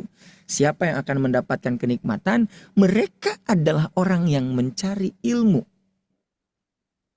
Demikian pula mengamalkannya. Karena seseorang itu akan celaka dan binasa dari dua sisi ini. Ada orang itu tidak mencari ilmu, tidak mau mencari ilmu. Maka dia itu termasuk orang yang sesat. Ada juga orang yang punya banyak ilmu tapi tidak diamalkan. Mereka adalah orang maghdub, orang yang dimurkai. Dan kita mesti menggabungkan kedua-duanya, yaitu ilmunya senantiasa dicari, demikian pula senantiasa diamalkan. Maka itulah yang disebut dengan an'amta alaih.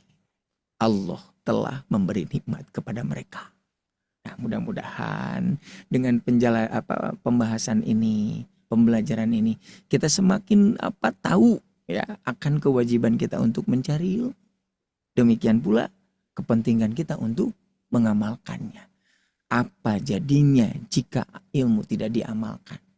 Pepatah orang Arab mengatakan, jika ada ilmu tidak diamalkan, seperti halnya pohon tanpa berbuah gitu. Allah Subhanahu wa taala mudah-mudahan terus memberi nikmat kepada kita. Dengan apa? Semangat mencari ilmu. Setelah dapat, semangat untuk mengamalkan. Itulah nikmat yang luar biasa dari Allah Subhanahu wa taala. Itu saja mungkin untuk pemantik ya 1 jam yang telah saya sampaikan. Sisanya barangkali ada yang mau ditanyakan, boleh silakan.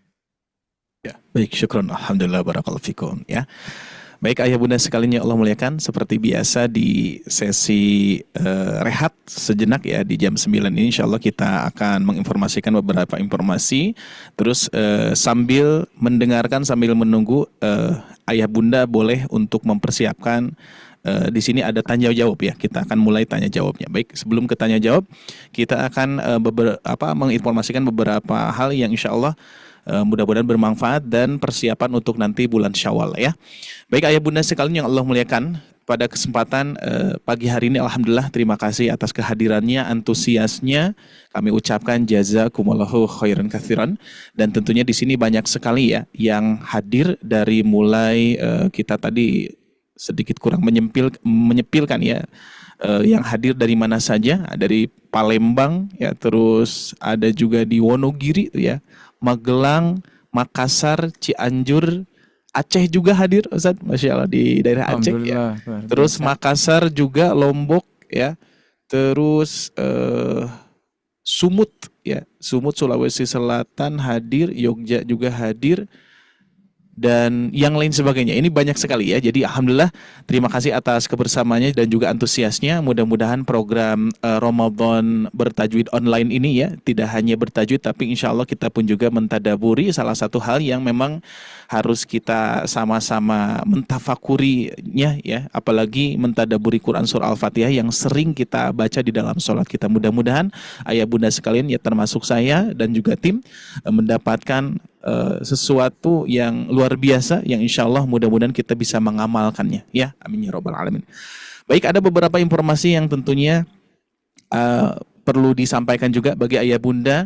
Kami di program Tajwid Online ini, Ramadan Tajwid Online ini, membuka peluang juga kepada ayah bunda untuk senantiasa beramal jariah, untuk menyalurkan support terbaiknya ya dari ayah bunda sekalian, dan juga bagi ayah bunda yang mempunyai harta yang bisa disalurkan ya, sebagiannya untuk program atau support program ini insya Allah sangat bermanfaat sekali, dan insya Allah kita akan sharekan juga di kolom komentar ya.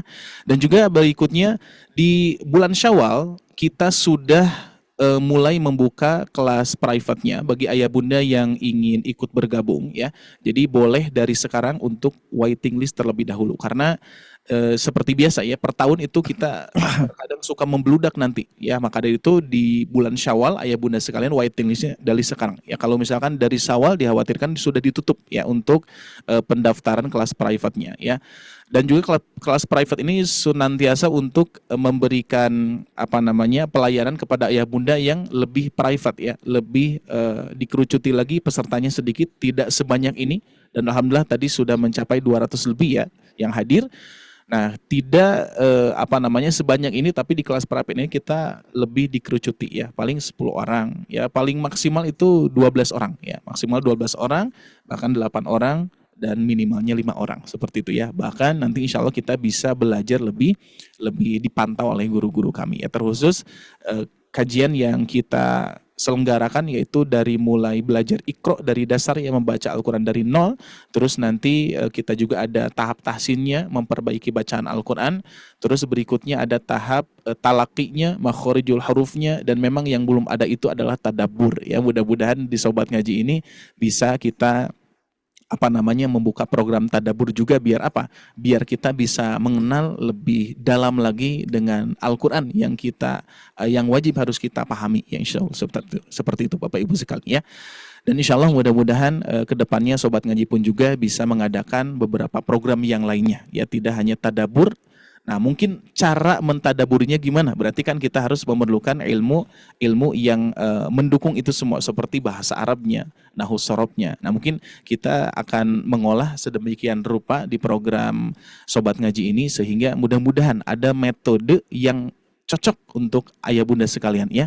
Sekali lagi, jadi mohon doanya ya, mohon doanya kepada ayah bunda, mudah-mudahan Sobat Ngaji bisa melaksanakan atau merealisasikan permintaan ayah bunda sekalian ya, tidak hanya membaca, tadaburnya ada, bahasa Arabnya ada ya, nahwu sorobnya juga ada, terus barangkali tafsirnya dan lain sebagainya, bahkan tahfiz Al-Qur'annya juga ada ya. Pengennya ya semua ada ya, tapi ya qadarullah kita masih memerlukan tenaga yang tentunya ekstra ya, karena betul-betul kami pun juga membutuhkannya ayah bunda ya.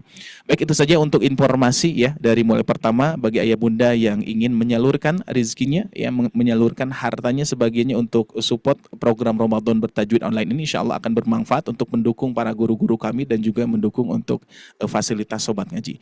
Begitupun juga kelas private-nya, silahkan waiting list dari sekarang agar nanti di bulan Syawal ayah bunda biar tetap ya, kalau sudah waiting list bisa masuk ke daftar pengkelasan seperti itu ya. Kalau di bulan Syawal dikhawatirkan seperti tahun kemarin ya, sudah kami tutup nanti seperti itu.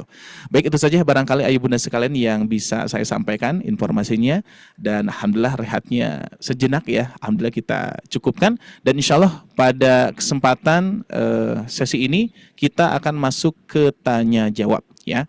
Boleh ayah bunda kita persilakan terlebih dahulu untuk tanya jawab via suara langsung ya. Boleh raise hand terlebih dahulu, dan kami akan coba prioritaskan yang on cam terlebih dahulu ya. Maka dari itu silakan ayah bunda jangan lupa untuk memakai pakaian yang syar'i, menutup aurat ya, sehingga bisa on cam seperti itu. Baik, di sini sudah ada yang raise hand Ustaz ya. Kita akan coba. Baik, silakan. Dari Ibu Endang. Silakan Ibu Endang, barangkali ada yang ditanyakan. Assalamualaikum Ustaz. Waalaikumsalam Ibu. Salam kenal, saya Endang dari Wonogiri Ustaz. Masya Allah. Sehat Ibu ya, sehat-sehat semuanya. Gini Ustaz, tadi Ustaz menjelaskan kalau orang-orang yang tidak mau belajar lah, ini akhirnya sesat gitu ya Ustaz ya. Betul. Tapi kan sekarang malah banyak fenomena, orang-orang yang pintar, orang-orang yang berilmu itu malah menyesatkan orang lain Ustaz. Itu gimana kita untuk menyikapinya? Masalahnya di sekitar saya itu banyak seperti itu Ustaz, yang enggak sesuai dengan sunnah-sunnah itu. Jadi kalau kita yang ngertinya lagi baru sedikit ilmu, kita kan nggak bisa bersuara. Baik. Begitu Ustaz. Baik Bu. Sementara itu Ustaz, Ustaz. Baik Bu Endang. Salam. Salam. Saya coba jawab Ustaz Dari langsung. Langsung saja Ustaz, biar satu persatu. Oke, nah jadi gini. Pertama dorongan keburukan itu bisa jadi ada pada diri kita. Jadi kita berbicara bukan dari eksternal tapi internal dulu. Begitu. Oke. Nah, kita berharap terkait dengan keburukan ya, demikian pula tadi kerusakan jangan sampai ada dari internal, dari pihak diri kita. Gitu. Jadi kita senantiasa berusaha untuk berbuat baik ya, dengan cara apa? Terus si ilmunya itu ditambah. Ya, pengetahuannya terus ditambah. Oke. Dengan demikian, maka diri kita itu akan kuat. Bukankah ada pernyataan ya yang sudah populer, iman itu bertambah dan berkurang. Bertambah yaitu dengan ketaatan, berkurang dengan kemaksiatan. Karena memang iman yang ada pada diri kita itu mesti harus senantiasa di-charger terus, ditambah. Nah, itu terkait dengan internal dalam diri kita. Oke. Nah, sekarang kerusakan ya atau keburukan itu dari luar. Gitu. Nah, seperti halnya tadi yang ditanyakan oleh Ibu. Bagaimana kalau misalkan ada orang-orang yang pintar justru mereka itu menyesatkan. Oke. Pertama pandangan sederhananya, oke, itu dari luar, asalkan jangan kita. Begitu. Kemudian, maka dari sinilah kita harus memperkuat diri kita. Selama iman kita kuat, ilmu kita bertambah, demikian pula amal kita berkualitas, saya yakin serangan-serangan, kesesatan-kesesatan yang dari luar itu sedikit pun tidak akan berpengaruh. Asalkan kitanya itu hidup. Hidup dengan ilmu, hidup dengan iman, demikian pula hidup dengan amal. Kalau saya memberikan perumpamaan seperti halnya ikan yang ada di laut. Betul, Bu? Kan ikan yang ada di laut itu kan sebetulnya kan air laut itu kan asin. Begitu. Pertanyaannya, apakah ikan yang ada di laut itu terbawa asin? Tidak. Kenapa? Karena ikan-ikannya hidup. Gitu. Berbeda kalau ikannya mati. Saya yakin ikannya mati itu akan terpengaruh dengan air asin tersebut. Sama seperti yang kita hidup bermasyarakat. Hidup di muka bumi ini. Selama kita hidup ilmunya, imannya, amalnya, saya yakin seburuk apapun serangan dari luar itu tidak akan berpengaruh. Asalkan tadi kita senantiasa hidup. Oke. Nah, bagaimana kalau misalkan ilmu kita terbatas? Kemudian ada tadi ada orang-orang yang menyesatkan, misalkan untuk membuat orang-orang itu berilmu dan mempengaruhi. Nah, saya kasih saran Bapak Ibu, silahkan untuk ditanyakan gitu. Kalau misalkan ada sesuatu gitu, Ustaz ini bagaimana cara menyikapinya? Boleh, silakan untuk ditanyakan kepada ahlinya. Nah, nanti kita bisa mengetahui bagaimana cara untuk menyikapi serangan-serangan atau kesesatan-kesesatan yang seperti itu. Itu mungkin, Bu, yang terpenting dari diri kita, asalkan kuat. Kuat dengan bertambah ilmu, bertambah iman, demikian pula berkualitas amalnya, insya Allah. Gitu barangkali Bu Endang. Iya, terima kasih Ustaz. Tapi kadang kita kan kalau di masyarakat kadang malah dikirain aneh gitu kalau kita mau kan sunnah kan. Oke. Gitu. Gak usah aneh, Bu. Gak usah aneh. Dulu juga Nabi seperti itu. Iya. Kita itu di sekitar kita itu kan banyak yang seperti itu ya Ustaz. Jadinya kan kok beda dewe gitu loh. Bener. Ustaz, matur suwun sekali Ustaz. Sama-sama itu, Bu. Allah Mudah-mudahan bermanfaat. Amin. Amin ya rabbal alamin. Suwun Ustaz. Ya, sama-sama, baik. Bu Endang. Ya. Masya Allah, Ibu Endang ya. Baik, alhamdulillah, syukran, alhamdulillah ya. Baik, kita lanjutkan kembali, kita coba selang-seling ya. Ada yang di kolom komentar, ada yang di via suara. Kita coba yang di kolom komentar, dan di sini alhamdulillah jadi paham setelah mendengar penjelasan dari Ustadz Ami, Masya Allah. Alhamdulillah, mudah-mudahan manfaat ya. Terus berikutnya di sini, Assalamualaikum, Ustadz, saya mohon penjelasan yang lebih detail lagi dari arti maghdub yang terakhir itu, Ustadz. Oke. Jadi gini. Jadi maghdub itu secara arti yaitu yang dimurkai, yang dibenci. Begitu. Oke. Bapak Ibu sekalian, ini lebih kepada sifat. Gitu. Oke. Nah, banyak ahli tafsir yang menjelaskan bahwa yang disebut dengan maghdub itu di sini adalah orang Yahudi. Tapi mohon maaf nih, bukan hanya sekedar orang Yahudi saja. Karena gini, orang Yahudi itu mengetahui Nabi yang terakhir. Artinya orang Yahudi itu memiliki ilmu. tetapi dia tidak mengamalkan ilmu tersebut. Karena orang itu punya ilmu, kemudian tidak diamalkan, maka itu mengundang marah. Sama seperti halnya kita. Bagaimana sikap kita ketika melihat orang itu sudah tahu, sudah ada pengetahuan, begitu. Sudah tahu, ada ilmunya. Tapi orang tersebut tidak mengamalkan ilmunya, misalkan. Dan itu akan mengundang amarah. Gitu. Nah, sama terkait dengan ini juga. Bahkan bisa ditambah ya penjelasannya. Nah, ini di dalam surat Al-Maidah, man la'anahu lahu wa ghadiba alaihi. Orang Yahudi adalah orang yang dilaknat dan dimurkai. Penyebab mereka itu dilaknat dan dimurkai, mereka punya ilmu tapi tidak diamalkan. Siapa saja yang memiliki ilmu dan tidak diamalkan, maka itu mengundang amarah Allah Subhanahu wa taala. Itu disebut dengan maghdub gitu.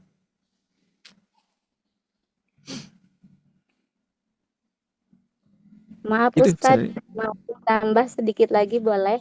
Saya Fitri dari Majalengka yang nanyain soal yang tadi maghdub ya. Oke. Ya, itu di zaman Yahudi Nasrani ya Ustadz. Bagaimana dengan di zaman kita yang sekarang ini? Contohnya kita para orang tua yang anaknya mengamalkannya kan tidak secara di madrasah atau di mana gitu. Kita hanya bisa mengamalkan buat keluarga kecil kita aja dulu yang paling kecil gitu. Baik. Nah, apakah itu sama juga masuk? Semuanya. Enggak termasuk kan gitu maksudnya. Sama. Siapa saja yang dia itu punya ilmu, contoh misalkan dia tahu, misalnya contoh dia tahu bahwa sholat itu wajib, tapi dia tidak mengamalkan, itu termasuk maghdub juga, yang dimurkai. Orang itu tahu zakat itu wajib, tapi dia tidak mengeluarkan zakat, gitu. Maka itu juga termasuk maghdub, orang yang akan dimurkai. Setiap ilmu yang kita dapat, kita sudah nih punya ilmunya, tapi kita tidak mengamalkannya, gitu. Tentu saja ilmunya yang berkaitan dengan yang wajib ya, Bapak Ibu, gitu. Kalau sunat kan tadi lebih baik dikerjakan gitu. Ini perkara-perkara yang ada jazim yang harus begitu. Ketika dia memiliki ilmunya tapi tidak diamalkannya, maka itu mengundang amarah Allah Subhanahu wa taala. Gitu Ibu? Ya. Jazakallah Ustaz. Sama-sama, amin. Masya Allah, amin, amin. Ya. Baik, alhamdulillah. Baik, seperti biasa selang-seling ya, kita coba langsung yang raise hand ya. Di sini ada Bu Hajah Baik Mutiara, monggo dari Lombok. Nah, Masya Allah, Lombok Timur, monggo Ibu. Alhamdulillah. Baik, Bu Haji. Gimana Bu Haji? Assalamualaikum warahmatullahi wabarakatuh. Waalaikumsalam. Ya.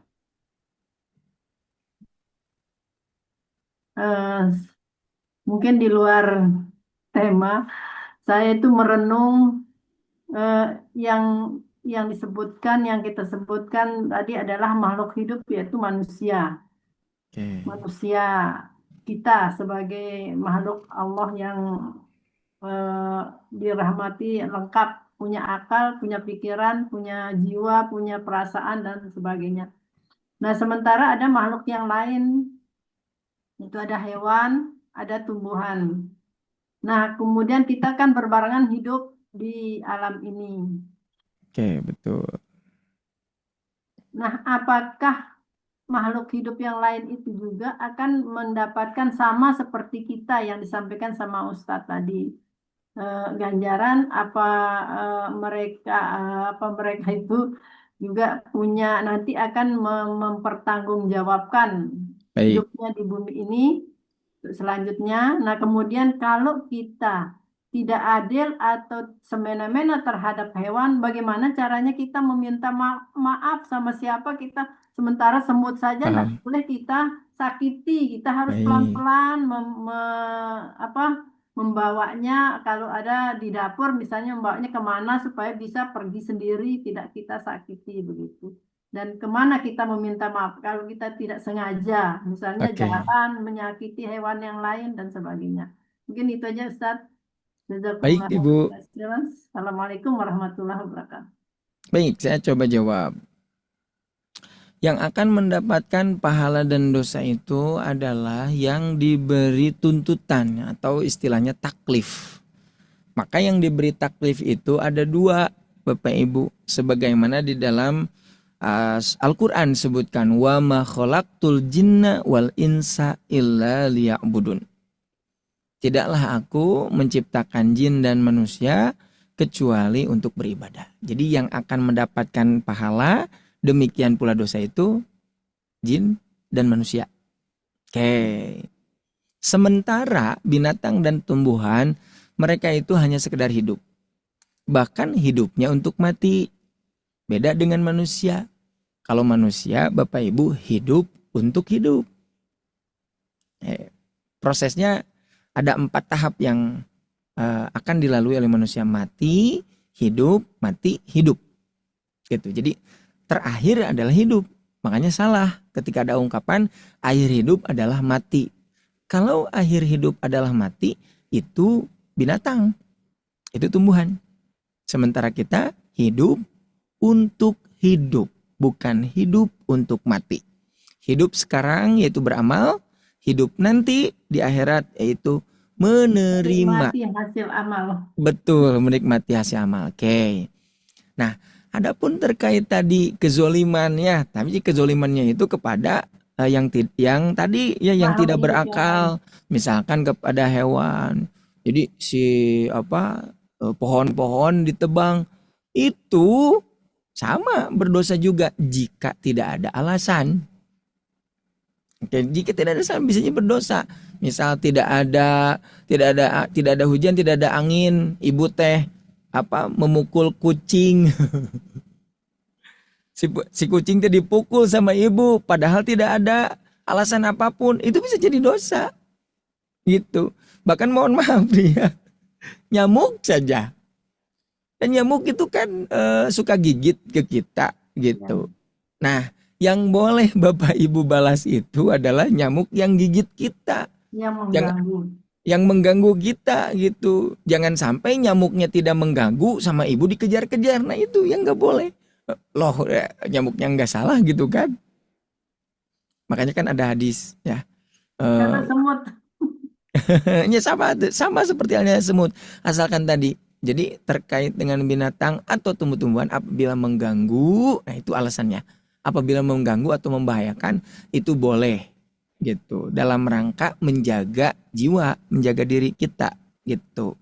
Oke, seandainya kita pernah mendolimi gitu ya, kalau mendolimi binatang atau pohon-pohon, itu minta maafnya kepada siapa? Cukup saja kepada Allah Subhanahu wa taala, istighfar dan bertaubat. Berbeda apabila mendolimi manusia. Kalau mendolimi manusia mah harus meminta maaf kepada yang bersangkutan. Gitu Ibu. Jadi cukup saja beristighfar, bertaubat, jangan diulangi begitu. Malahan boleh silakan untuk beramal soleh, karena setiap amal soleh yang kita lakukan bisa menghapus dosa-dosa kita. Innal hasanat yudhibna sayiat. Sesungguhnya kebaikan-kebaikan yang kita lakukan akan menghapus keburukan-keburukan. Dalam riwayat yang lain sebutkan, apabila engkau melakukan keburukan, fa'at bi'isai'atal hasanata tamuha. Jika engkau melakukan keburukan, ikuti dengan kebaikan. Maka kebaikan itu akan menghapus keburukan tersebut. Gitu Bu? Ya, Masya Allah. Udah Ibu baik? Alhamdulillah, Masya Allah ya. Baik, masih ada waktu 10 menit lagi Ustaz ya. Baik, silakan. 9 menit lagi. Oke, kita masuk ke ke kolom komentar. Tapi tentunya saya mohon izin juga untuk menyampaikan ini karena dikarenakan ini pertanyaannya banyak sekali Ustaz.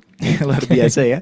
Jadi bagi ayah bunda nanti kalau belum dibacakan atau belum belum diberikan izin untuk bertanya, insya Allah ini kaitannya dengan rezeki saja gitu ya. Mudah-mudahan saya panggil sesuai dengan apa yang Ibu Bapak harapkan. Karena kalau pertanyaannya sebanyak ini ya luar biasa. Kita tentunya terbatas oleh waktu ya. Jadi insya Allah mudah-mudahan rezeki ayah bunda ya.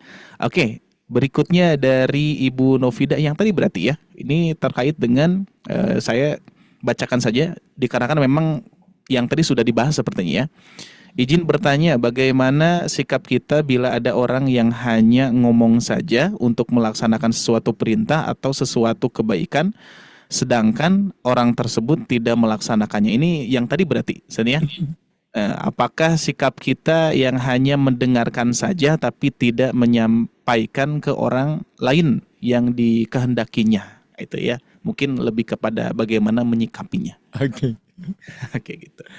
Oke. Tadi ada keterkaitannya dengan pertanyaan yang pertama kalau tidak salah. Ya, berarti itu kan orang lain ya, asalkan jangan kita. Sekali lagi, asalkan jangan kita.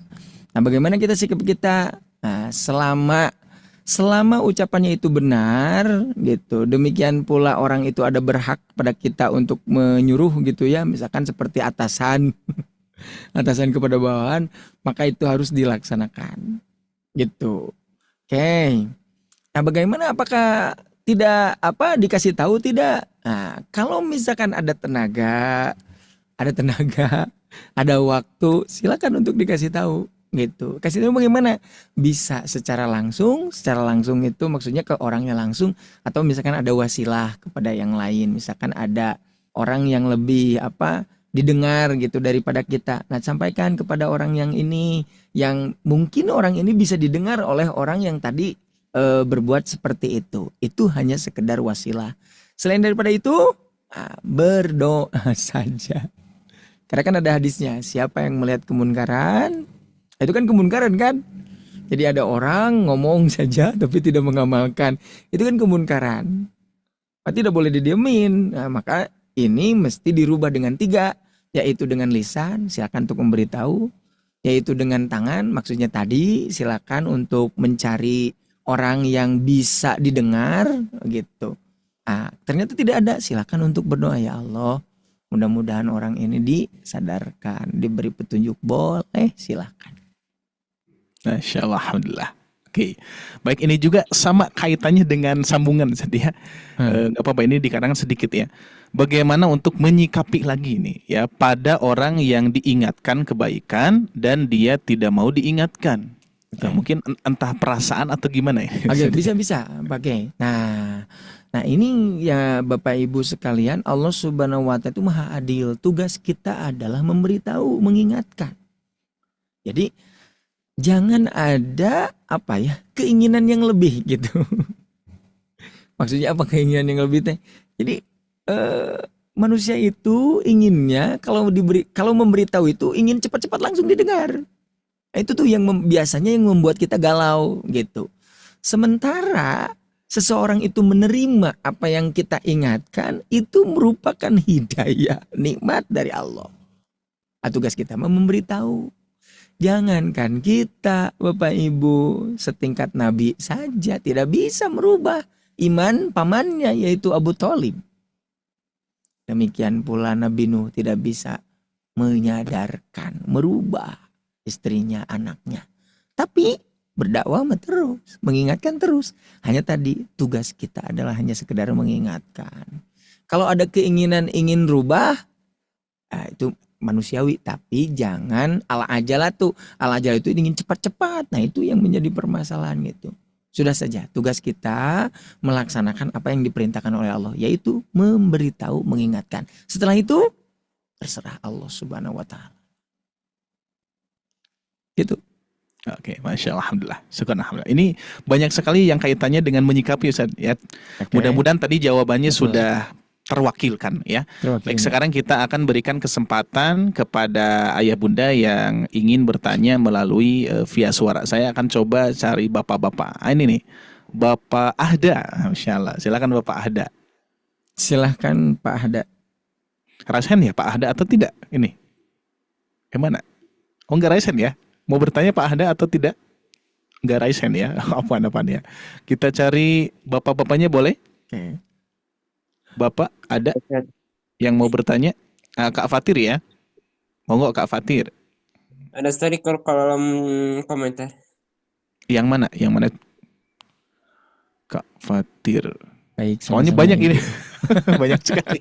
Oke, siap, nanti Kak Fatir ya. Apa sambil saya cari ya. Oke, siap. Kita masuk dulu ke Ibu Jus Aini. Ya, monggo Ibu Jus Aini ya, betul, Afwan.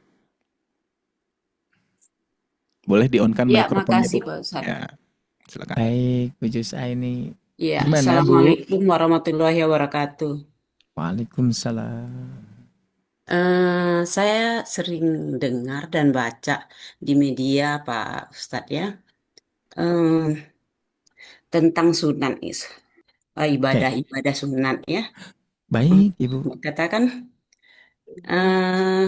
kalau dilakukan terus itu namanya tidak sunat gitu. Oke. Itu bagaimana Paham. Pak Ustadz? Oke, paham. Oke. Iya.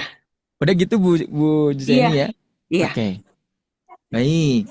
Jadi begini, itu kembali lagi kepada diri kita. Maksudnya kembali lagi kepada innamal a'malu binniyat.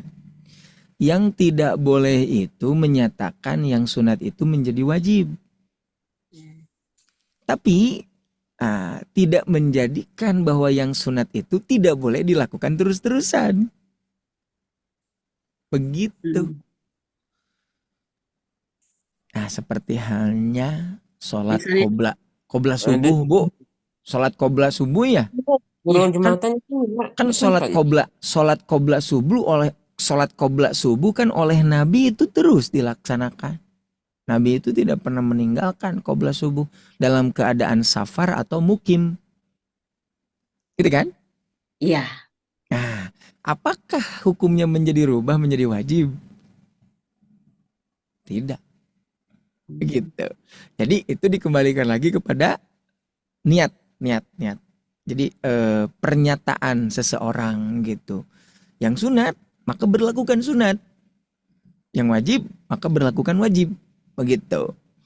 Nah, tidak menjadikan yang sunat itu ketika dilakukan secara terus-menerus itu merupakan larangan karena takut menjadi wajib. Tidak seperti itu juga. Gitu, karena ada amalan-amalan sunat yang didawamkan. Nah, tapi tetap hukumnya sunat, tidak menjadikan statusnya wajib. Begitu Ibu Jus Aini mungkin. Jadi prinsipnya sunnah itu bisa dikerjakan terus-menerus ya Ustadz ya. Betul. Bisa. Tapi iya, makasih Pak Ustadz. Sama-sama Bu Jus Aini. Alhamdulillah. Assalamualaikum warahmatullahi Bagus pertanyaannya. Waalaikumsalam. Baik, alhamdulillah 1 menit lagi Ustadz. Sepertinya 1 pertanyaan lagi ya, dan saya akan baca di sini. Dan baik, tentunya silahkan. ini saya juga menyesuaikan ya, yang sepertinya berkaitan dengan yang tadi Al-Fatihah juga ya. Dan insya Allah Bapak Ibu sekalian tidak usah berkecil hati juga bagi yang tidak dibacakan, bagi yang belum dimunculkan juga pertanyaannya ya. Tapi insya Allah mudah-mudahan di lain waktu Ayah Bunda bisa ikut bergabung lagi bersama kami ya. Baik, 1 lagi sepertinya di sini. Assalamualaikum Ustadz, mohon penjelasannya penganut agama selain Islam seperti Hindu dan lain-lain, apakah termasuk golongan Yahudi yang tadi Maghdubi itu ya, atau Nasrani? Nah, itu Ustaz.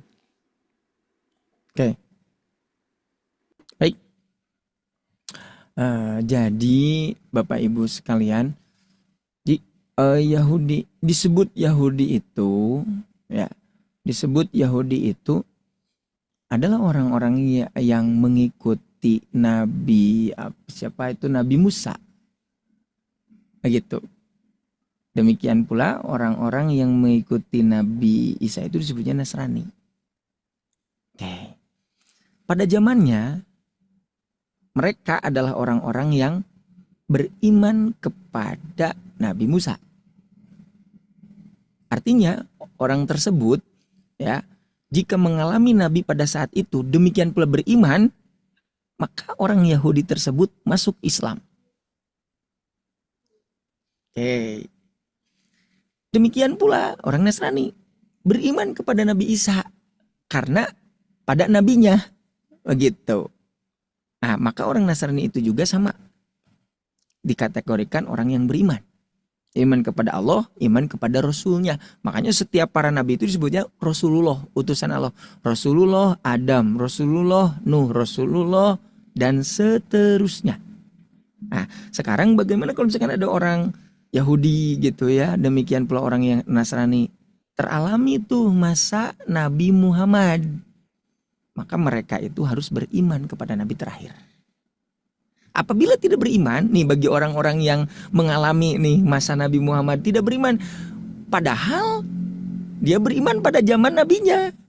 Dia tidak beriman kepada Nabi Muhammad karena telah mengalami zaman Nabi Muhammad, maka keimanannya itu batal. Jadi menjadi orang kufur. Oke. Nah, termasuk orang-orang yang tadi ya Konghucu, Buddha dan yang lain, nah, itu disebutnya itu lebih kepada Majusi. Lebih kepada Majusi. Jadi nanti agama itu ada dua, ada agama buatan samawi yaitu dari Allah, ada agama buatan ardi yaitu buatan bumi, yaitu seperti halnya tadi ya, orang-orang Buddha demikian yang lainnya. Ini lebih jauh sebetulnya. Lebih jauh daripada Yahudi Nasrani. Karena ini mah buatan dirinya begitu. Penyembahannya, aturan-aturannya. Dan mereka juga sama dikategorikan adalah orang-orang yang kufur gitu.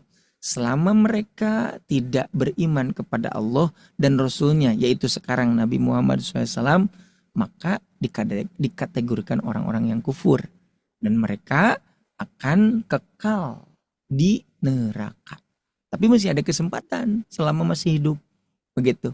Selama masih hidup, masih ada kesempatan untuk menerima hidayah. Makanya boleh tidak kita mendoakan orang kafir seperti itu? Boleh.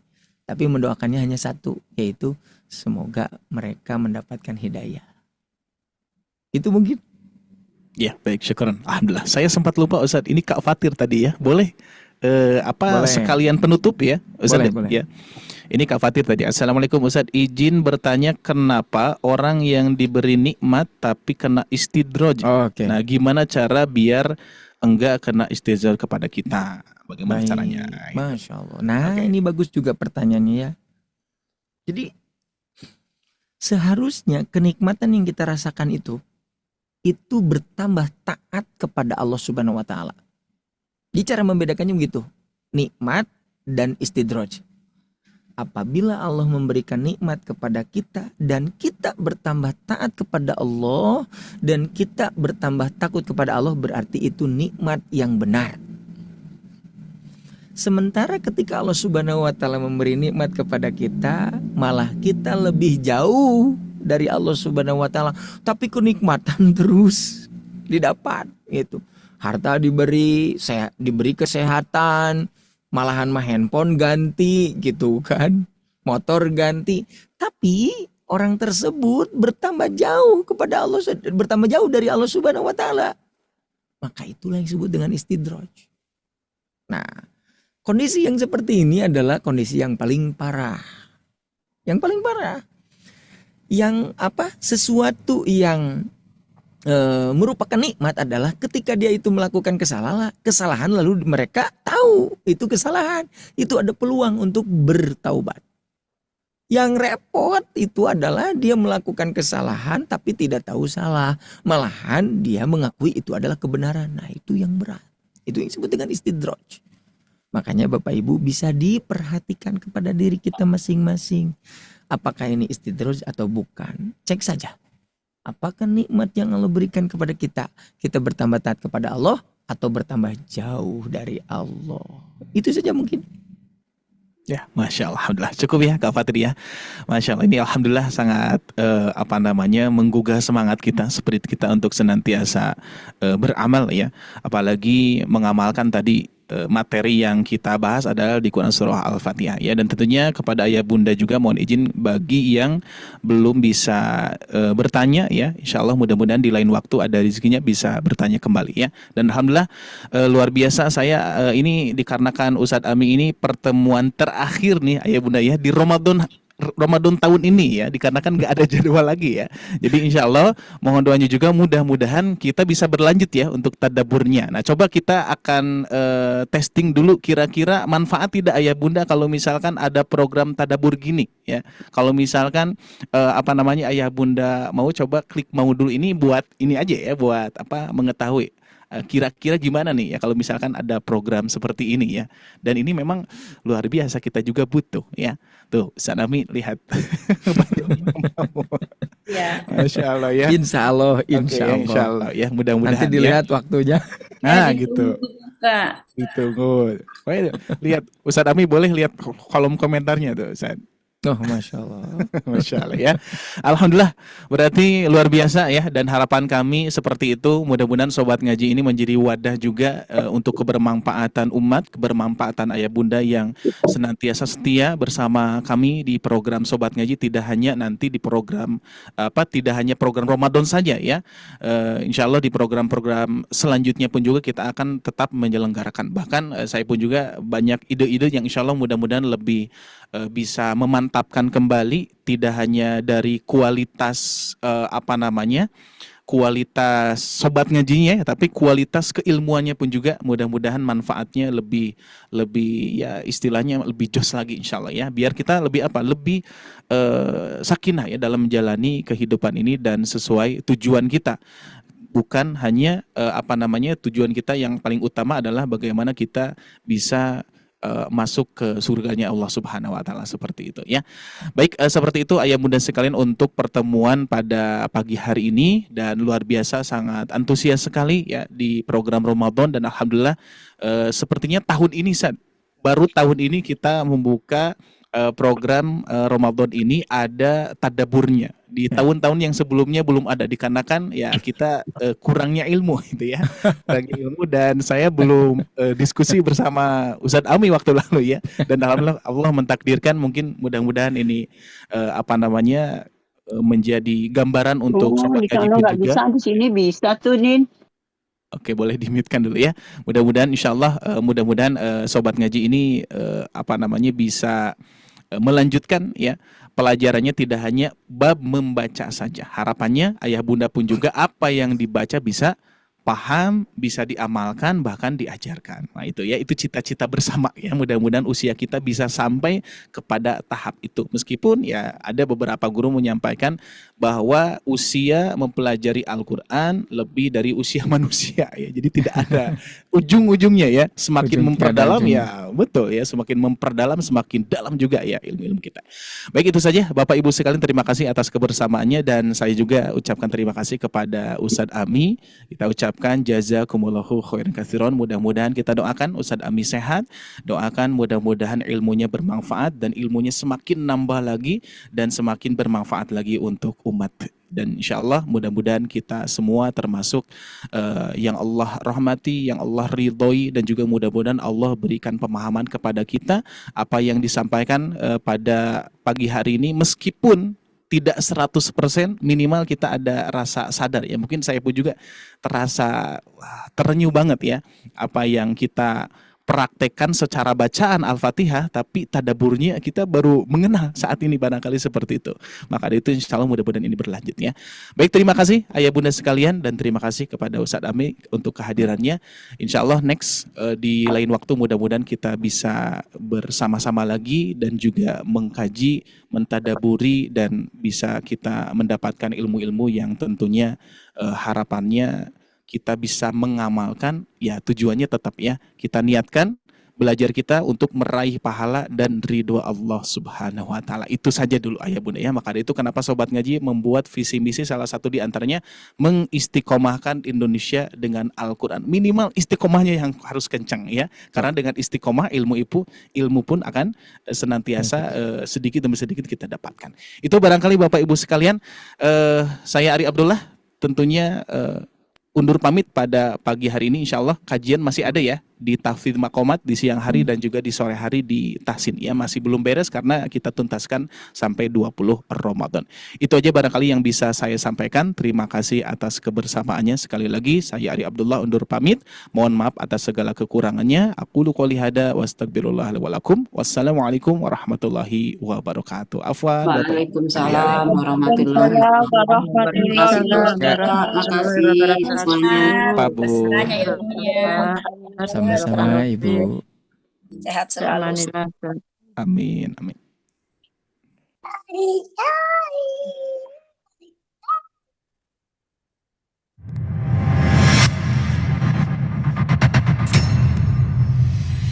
Assalamualaikum warahmatullahi wabarakatuh.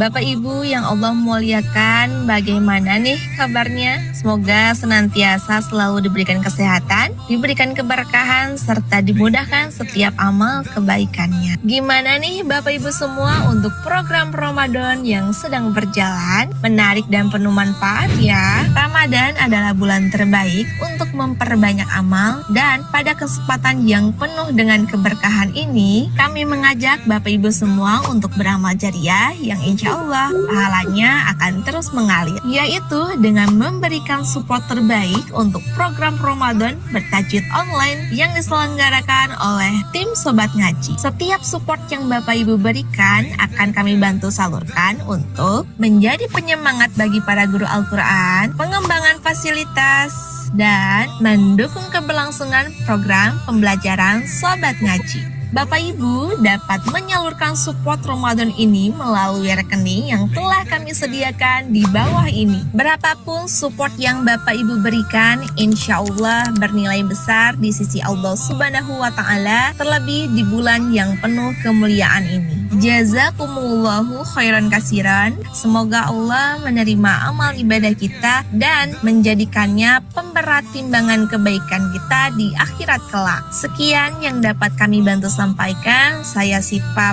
pamit undur diri. Wabillahi taufiq wal hidayah. Wassalamualaikum warahmatullahi wabarakatuh.